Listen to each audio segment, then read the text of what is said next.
ये कहानी पिछले रमज़ान के दिनों की है। मेरा दोस्त आसिफ़ और उसकी बेगम रज़िया दोनों दिल्ली में रहते थे। बड़े शहर की तेज़ी और नौकरी से वक्त ना मिल पाने की वजह से दोनों ईद की तैयारी नहीं कर पाए थे। तो संडे का दिन था और आसिफ़ ने अपनी बेगम से कहा कि जल्दी करो, हमें बहुत सारी तैयारी करनी है और हमारे पास सिर्फ आज ही का दिन है। ये कहते हुए आसिफ़ अपने कमरे से बाहर निकल गया और बाहर तभी उसकी नज़र बाहर बैठी हुई लॉन में उसकी अम्मी पे पड़ी। अम्मी जो कुछ ही दिन पहले उसके घर आई थी गांव से। इतने साल से वो अकेले रहती थी और पहली बार ईद मनाने के लिए अपने बेटे के साथ शहर आई थी। आसिफ़ कुछ सोचते हुए वापस अपने कमरे में गया और उसने अपनी बेगम यानी रज़िया से कहा कि रज़िया, तुमने अम्मी से पूछा कि उनको ईद पर क्या चाहिए?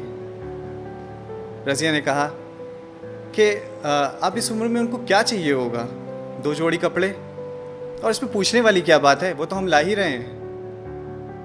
आसिफ़ ने कहा कि अम्मी पहली बार हमारी घर आई हैं ईद पर, तुम्हें पूछ लेना चाहिए था। तो रज़िया ने बोला कि ठीक है, इतना प्यार आ रहा है तो तुम खुद ही क्यों नहीं पूछ लेते।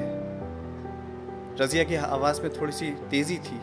ये कहते हुए रज़िया तेज़ी से बाहर निकल गई। आसिफ़ अपने अम्मी के पास गया। उसने बोला कि अम्मी, ईद पर हम लोग ख़रीदारी करने बाहर जा रहे हैं, आपको कुछ चाहिए तो नहीं?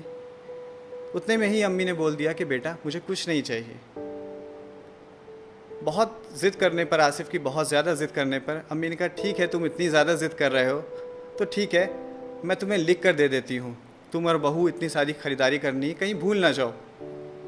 अम्मी कमरे में जाती हैं और कागज़ पे कुछ लिख के उसको फ़ोल्ड करके वो पर्ची दे देती हैं। आसिफ़ वापस अपनी कार में आता है और बैठते हुए रज़िया से बोलता है कि देखा, अम्मी को भी कुछ चाहिए था। मैंने तुमसे कहा था ना कि इस उम्र में भी लोगों को बहुत कुछ चाहिए होता है, रोटी कपड़े के अलावा भी उनकी और ज़रूरत होती है। तो रज़िया कहती है ठीक है, पहले हम अपनी ख़रीदारी करेंगे, उसके बाद हम अपनी जो तुम्हारी लिस्ट है तुम देख लेना और फिर शॉपिंग कर लेना। गर्मी के दिन थे, काफ़ी तेज़ गर्मी थी। दोनों ने अपनी ख़रीदारी करी और दोनों थक के जब वापस आए और कार में बैठे, आसिफ़ ने एसी को ऑन किया और वो ठंडी हवा उसके चेहरे पे पड़ रही थी। उसने चैन की सांस ली और तभी उसकी नज़र सामने रखी हुई उस पर्ची पर पड़ी जो उसे माँ ने दी थी। वो पर्ची आसिफ़ ने उठाई और पढ़ने लगा। तभी रज़िया बोली कि इतनी बड़ी लिस्ट, पता नहीं क्या क्या उसमें लिख के रखा होगा माँ ने, पता नहीं क्या क्या उसमें माँ ने भेजा है, क्या क्या लिखा है। और बनो वाला दिन और पूरी करते रहो माँ की ज़रूरतें, ख्वाहिशें। बस ये बोलना था, पर ये क्या कि आसिफ़ के आंखों में आंसू थे और उसके हाथ काँप रहे थे। रज़िया घबरा गई। रज़िया पूछने लगी कि ऐसा क्या लिखा है उस पर्चे में।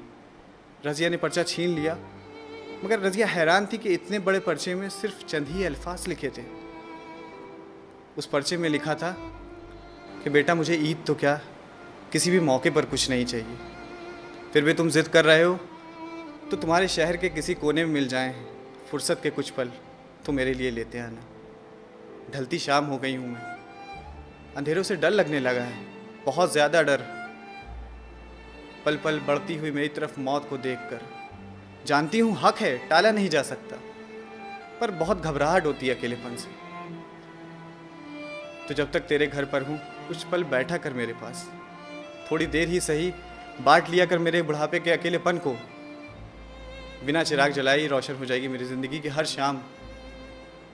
बहुत दिन हो गए बेटा तुझे छुआ नहीं, तो फिर से आओ एक बार मेरी गोद में, सर रख, मैं सहलाऊं तेरे सर को और मुस्कुरा कर लगाऊं मौत को गले। क्या पता अगली ईद रहूं ना रहूं। तो दोस्तों, ऐसी होती है माँ। इस ईद हमें अपनी माँ को कुछ तोहफे में खाली हम सिर्फ अपनी कुछ पल दे सकते हैं। कुछ पल बैठ के उनके साथ गुजारना ही उनके लिए बहुत बड़ी बात है। तो मैं आखिरी में बस जाते जाते कुछ अल्फाज, कुछ चंद शेर आपकी नज़र करता हूँ कि खुशी कहते हैं किसे, ऐ मेरे हमदम समझ लेते। खुशी कहते हैं किसे, ऐ मेरे हमदम समझ लेते, अगर तुम दूसरों के गम को अपना गम समझ लेते। अगर तुम दूसरों के गम को अपना गम समझ लेते और कभी बहने ही नहीं देते उन्हें हम पाक आँखों से, कभी बहने ही नहीं देते उन्हें हम पाक आँखों से, अगर माँ बाप के आंसुओं को हम जमजम समझ लेते, अगर माँ बाप के आंसुओं को हम जमजम समझ लेते, मुसलसल ठोकरें तकदीर का हिस्सा ही नहीं बनती। अगर पहली ही ठोकर का इशारा हम समझ लेते, अगर पहली ही ठोकर का इशारा हम समझ लेते, और बगल वालों के घर एक भी फाका नहीं होता। अगर रोज़े का मतलब और माँ ने हम समझ लेते, रोज़े का मतलब और माँ ने समझ। Thank you.